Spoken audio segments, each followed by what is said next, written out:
Assalamualaikum warahmatullahi wabarakatuh. Selamat datang pada video keempat, video terakhir, yaitu persiapan apa saja yang perlu diperhatikan dalam PCR.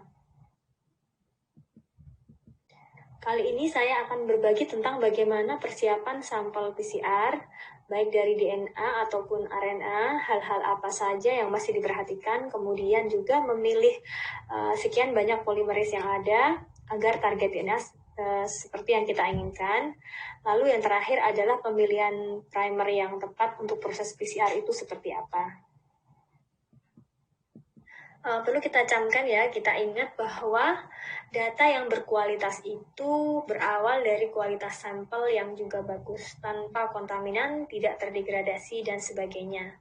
Untuk selanjutnya awal kita akan membahas tentang DNA sampel dan RNA sampel yang baik seperti apa.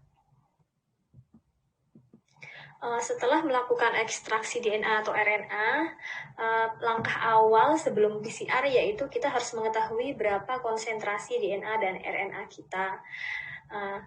Karena jumlah DNA maupun RNA yang terlalu besar akan mempengaruhi jumlah enzim yang akan digunakan juga, begitu juga efektivitasnya. Jumlah yang terlalu kecil juga bisa mengakibatkan rendahnya jumlah kopi DNA yang dihasilkan, yang implikasinya tidak akan terdeteksi pada elektroforesis, sehingga penentuan konsentrasi DNA maupun RNA ini cukup penting. Kemudian kriteria yang lain adalah kemurnian sampel yang ada. Kemurnian sampel bisa kita lihat dari beberapa parameter. Parameter yang pertama terlihat dari alat tersebut. Biasanya kita menggunakan nanodrop atau Jinquan ya. Sampel yang murni itu memiliki nilai antara 1,7 sampai 2 pada rasio absorbansi 260/280.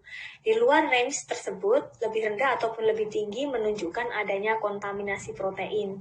Sedangkan rasio absorbansi 260/230 sebaiknya memiliki nilai di atas 1,5. Lebih rendah dari itu menunjukkan adanya kontaminasi reagen organik ataupun garam saat ekstraksi sampel, yang nantinya akan mengganggu proses amplifikasi DNA target nantinya.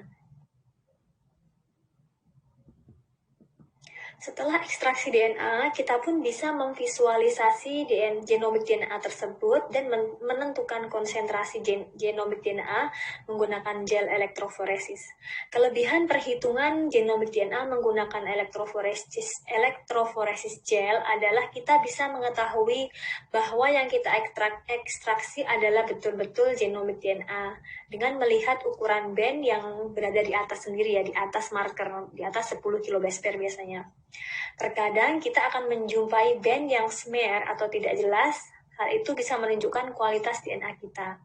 DNA yang berkualitas bagus, yang memiliki single band seperti contoh berikut dengan ukuran yang tepat. Jadi ketujuh band tersebut merupakan genomik DNA dengan konsentrasi beda-beda ya. Dari gambar gel ini kita pun bisa menentukan konsentrasi DNA yang ada.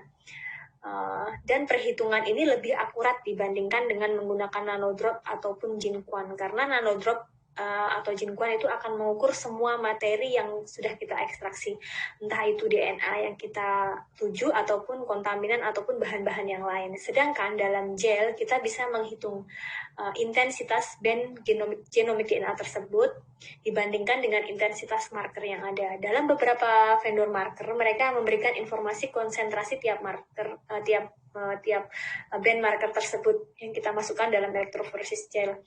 Ada berapa mikroliter yang kita gunakan dan berapa mikrogram setiap band yang ada. Jadi kita samakan volume marker dan DNA sampel untuk kemudian kita lihat intensitas antara marker dan DNA yang kita gunakan. Band mana yang lebih intens dan berapa kali lebih intens. Kemudian bisa dihitung berapa mikrogram DNA sampel kita. Untuk membandingkan intensitas band ini, kita membutuhkan free software seperti ImageJ. Untuk melihat kualitas RNA ada dua cara. Yang pertama adalah menggunakan RNA gel elektroforesis. Dan yang kedua nanti akan saya jelaskan pada slide berikutnya. RNA yang bagus memiliki dua band terpisah yang menunjukkan 28S rRNA pada posisi teratas dan 18S rRNA pada posisi bawah. dengan band terlihat jelas dan pekat dan pemisahannya terlihat jelas. Band memiliki intensitas yang sama, jadi band RNA yang bagus itu harus memiliki intensitas yang sama antara band atas dengan band bawah. Jika terjadi ketidaksamaan intensitas, itu menunjukkan adanya degradasi pada sampel, dan adanya smear band di bawah rRNA menunjukkan kualitas RNA yang kurang bagus.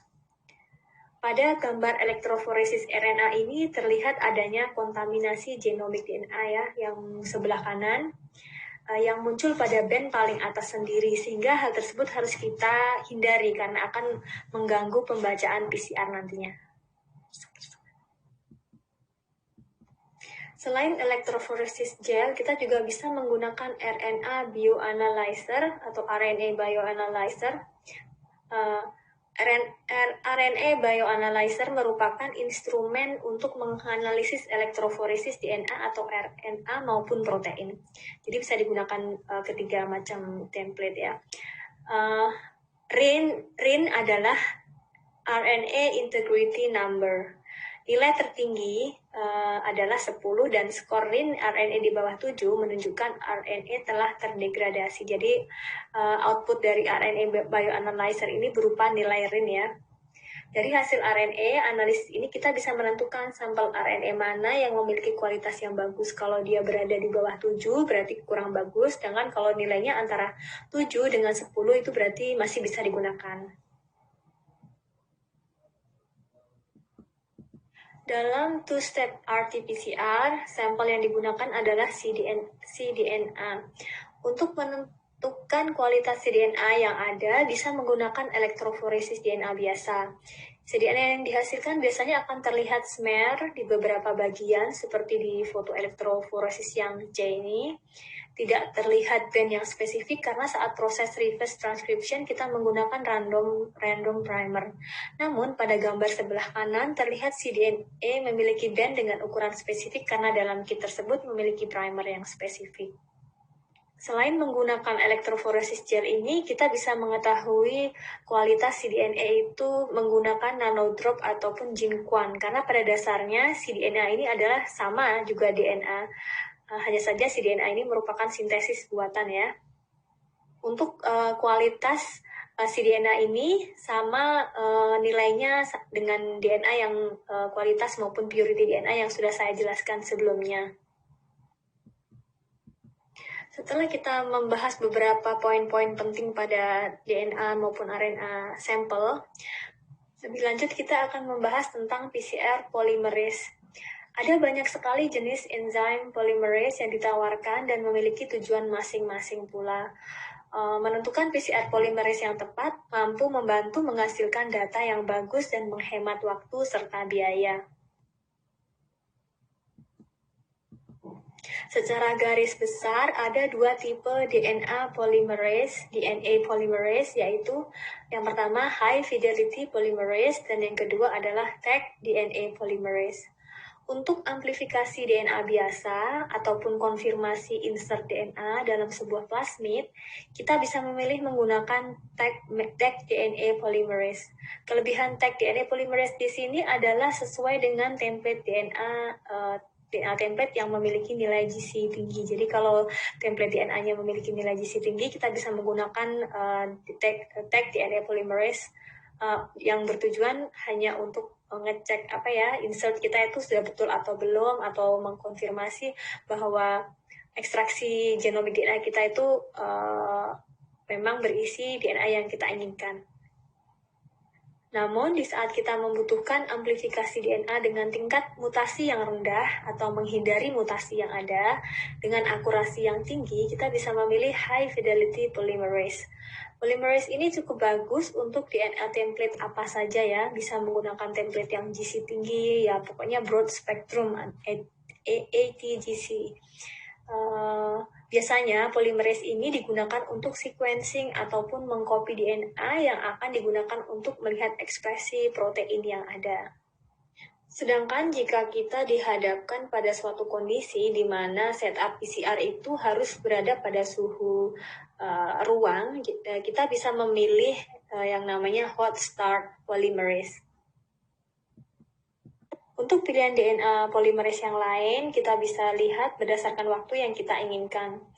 Ada standar polymerase dan ada master nick polymerase. Dalam master nick polymerase, seperti dalam contoh ini, komponen penting PCR seperti DNA polymerase, DNTPase, dan buffer dijadikan satu tube. Jadi nanti dalam satu kit itu hanya ada 2 tube seperti dalam contoh ini ya. Bisa 2 tubes, bisa 1 tubes. Sehingga kita bisa menghemat waktu dan tenaga. Kita hanya memasukkan master nick tersebut yang sudah berisi macam-macam, dan lalu kita hanya tinggal menambahkan primer dan DNA template saja. Simple dan cepat. Sedangkan dalam standar polymerase, dalam satu box itu, satu kit itu kita akan bisa mendapati berbagai macam tubes. Ada buffer, ada DNA polymerase, ada DNTPase, dan yang lain-lain. Jadi dibutuhkan effort ya untuk memasukkan satu demi satu komponen PCR dan menghitung kebutuhannya juga. Namun kelebihannya kita bisa mendapatkan kondisi PCR sesuai dengan yang dibutuhkan. Nah, untuk proses RT-PCR kita membutuhkan reverse transcriptase. Enzim ini merupakan RNA polimerase yang teridentifikasi sebagai bagian dari siklus hidup virus. Ada 2 jenis reverse transcriptase ini. Yang pertama yaitu avian myeloblastosis virus reverse transcriptase atau yang disingkat AMV. Yang kedua adalah Moulleret murine leukemia virus atau MMLV. Aktivitas enzim AVM ini optimum pada suhu 42 dan sampai 48. Namun reaksi itu biasanya dilakukan dari 25 sampai 58. Semakin tinggi temperatur reaksi, maka lebih mudah untuk mendenaturasi suatu RNA. Namun semakin tinggi juga suhu yang digunakan, maka reaksi reverse transcription ini yang terjadi tidak efektif karena mampu membatasi panjang si DNA yang dihasilkan. Reverse transcriptase jenis AMV ini cocok digunakan untuk sampel RNA yang memiliki secondary struktur yang kuat. Enzim ini cocok juga digunakan untuk oligo DT primer seperti reverse transcriptase yang lain. Jika menggunakan random hexamer, maka suhu sebaiknya diturunkan menjadi 37. Lalu kalau menemui RNA dengan struktur sekunder yang kuat dan membutuhkan suhu yang lebih tinggi, maka bisa memilih reverse primer yang spesifik ya untuk gen tersebut. Untuk jenis reverse transcriptase yang kedua yaitu MMLV, enzim ini cocok untuk template RNA yang berukuran lebih dari 5 kbase pair karena aktivitas RNase-nya yang rendah. Rendahnya aktivitas RNase ini selain memiliki kelebihan juga memiliki kekurangan. Jika template RNA yang digunakan memiliki secondary structure yang kuat, tentunya susah ya bagi enzim ini untuk memberikan hasil yang optimum.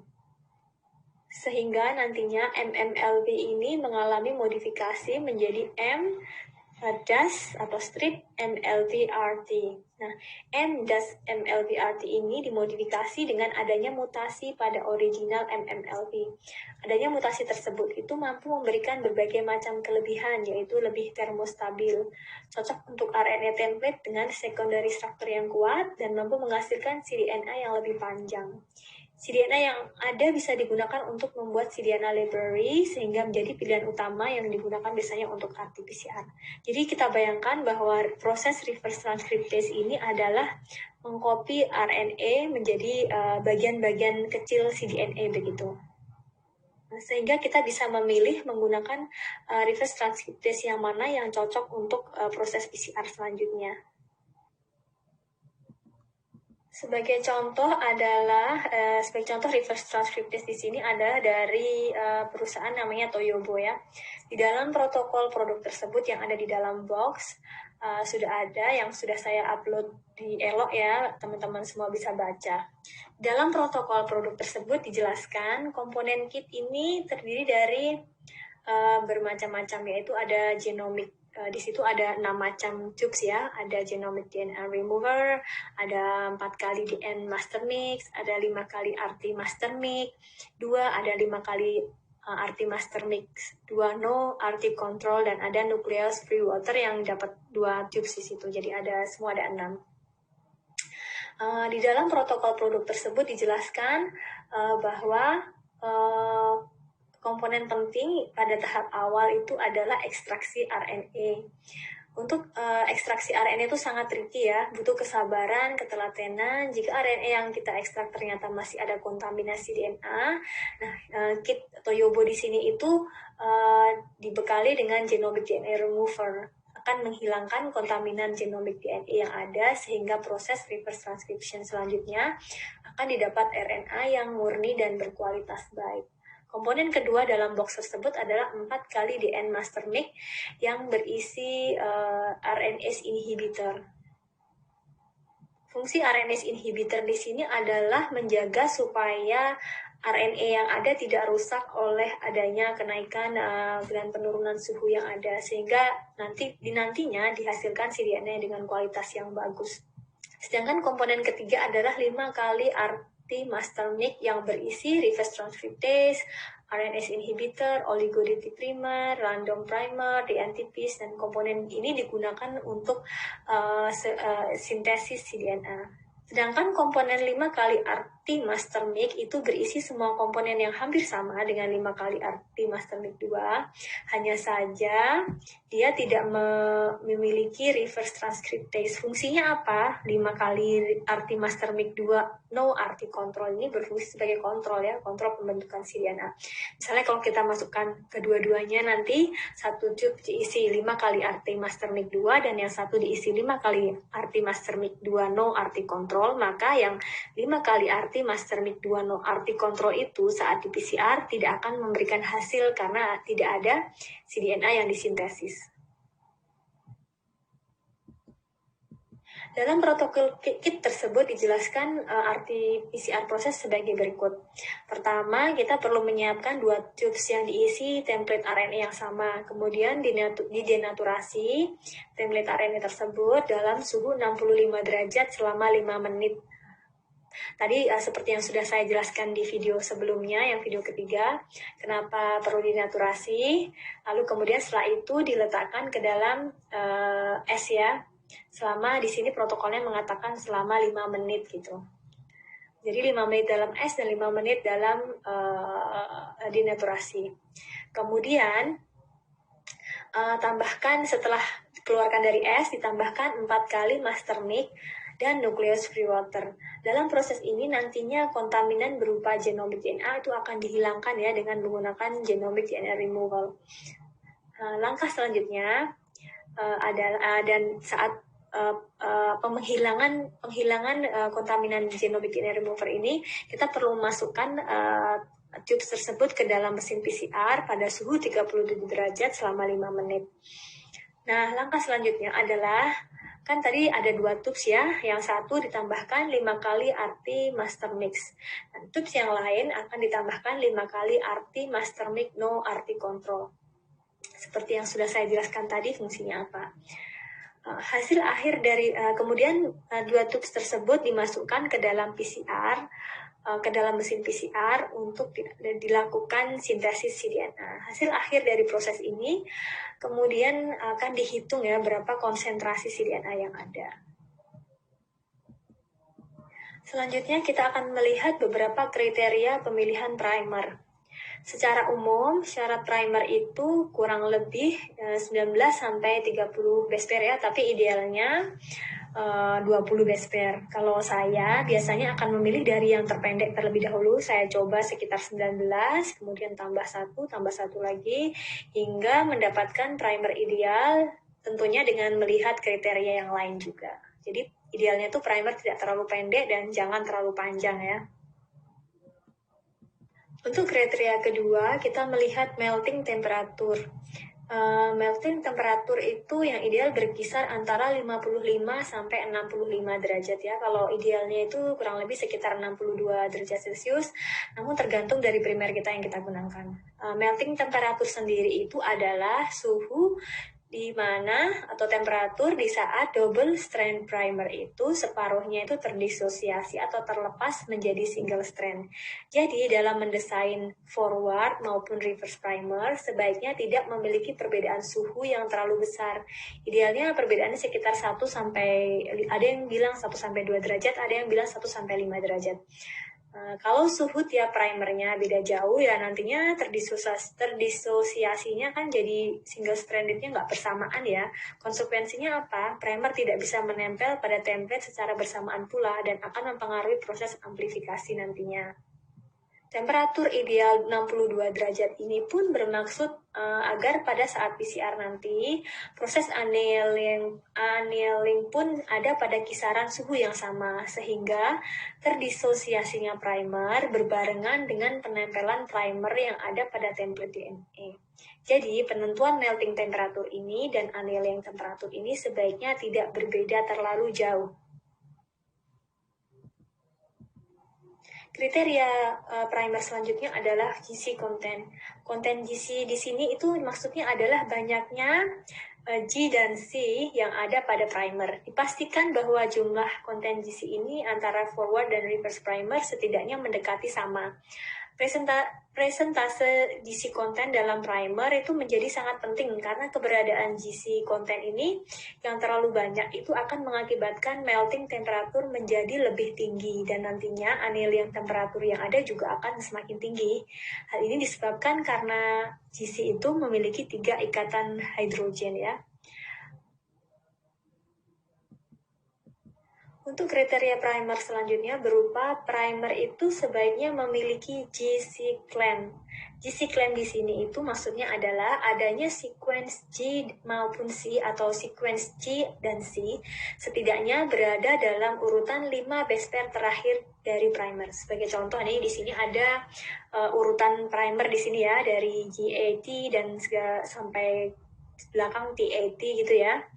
Maka bisa kita lihat bahwa 5 sequence terakhir dari AGCT80 itu terdapat G dan C di situ. Nah, GC di sini karena memiliki ikatan yang lebih kuat, maka adanya GC di akhir primer menjadi pengunci bahwa primer itu benar-benar akan melekat pada DNA template kita. Kriteria selanjutnya adalah sebaiknya primer yang digunakan itu menghindari adanya sequence yang berulang ya, seperti contohnya di bawah ini yaitu ada A maupun T sebaiknya dihindari ya, sebaiknya pilih yang tidak ada pengulangan sequence. Nah, untuk primer yang didesain untuk RT-PCR ataupun yang digunakan yang didesain untuk PCR yang template awalnya berasal dari RNA yaitu primer yang terpisahkan oleh intron. Sebagai contoh nih dalam gambar di sini gennya memiliki 4 ekson yang berwarna biru dan 3 intron yang berwarna orange. Nah, primer yang akan kita pilih sebaiknya itu berada di antara intron sebaiknya berada di antara ekson dan ekson 1, sebagai contoh di sini ekson 1 dan ekson 3. Karena mRNA itu tidak memiliki intron, jadi kita mengekstraksi RNA harusnya tidak memiliki intron. Namun saat kita mengekstraksi genomic DNA, di sana intron akan ada dalam genomic DNA tersebut.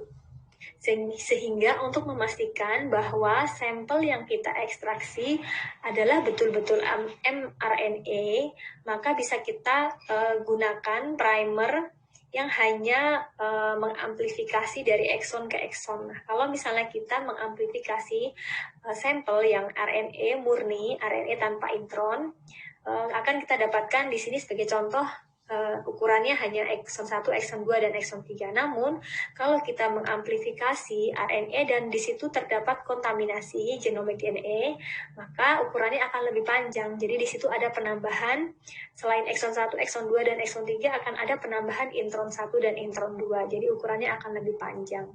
Nah, ini sangat penting ya.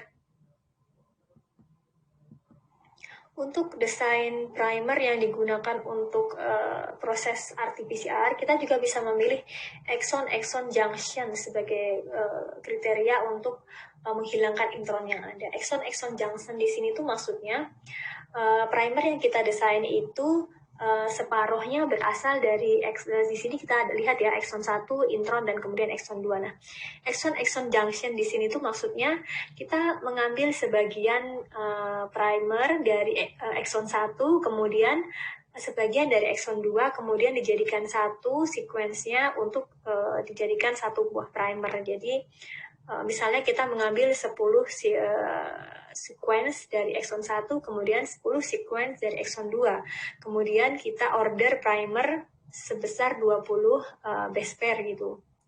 Jadi yang itu dinamakan exon-exon junction karena kita mengambil sebagian dari exon 1 dan sebagian dari exon 2. Manfaatnya sama untuk menghindari adanya kontaminasi genomic DNA dan untuk mengetahui amplifikasi kita nantinya apakah benar-benar berasal dari RNA yang murni. Untuk kriteria primer selanjutnya, yaitu kita memperhatikan primer yang kita gunakan saat proses reverse transcription. Nah, saat proses reverse transcription, jika memilih random hexamer untuk mensintesis cDNA kita, maka primer yang kita desain sebaiknya itu mendekati 5' end. Jadi kita memilih forward primernya itu betul-betul yang mendekati posisi awal, paling awal gitu ya. Sedangkan jika kita menggunakan oligo-DT saat reverse transcription, maka primer yang didesain sebaiknya berada di polytail A gitu ya, atau mendekati poly-A tail. Nah, untuk kriteria terakhir, supaya primer kita itu hanya menempel pada DNA template yang kita inginkan, maka primer itu setidaknya memiliki similarity lebih dari 60% dari sequence DNA template kita. Untuk mengetahui similarity-nya tersebut, bisa kita cek menggunakan primer blast, atau kita bisa mendesain primer kita menggunakan peak primer dari NCBI. Jika similarity-nya itu kurang dari 60%, maka primer tersebut itu bisa menempel di mana-mana gitu. Bisa misalnya primernya itu memiliki TTCA gitu. Nah, TTCA ini kan tidak hanya dimiliki oleh gen kita ya. Organisme lain juga mungkin ada yang memiliki TTCA yang ada. Nah, untuk itu sebaiknya primer dibuat semirip mungkin, lebih dari 60% dari DNA template yang akan kita amplifikasi. Oke, terima kasih atas perhatiannya. Ini adalah merupakan slide terakhir. Untuk tugasnya nanti silahkan dikerjakan kelompok ya. Tolong dibaca hati-hati protokol dan petunjuknya. Selamat mengerjakan. Terima kasih. Assalamualaikum warahmatullahi wabarakatuh.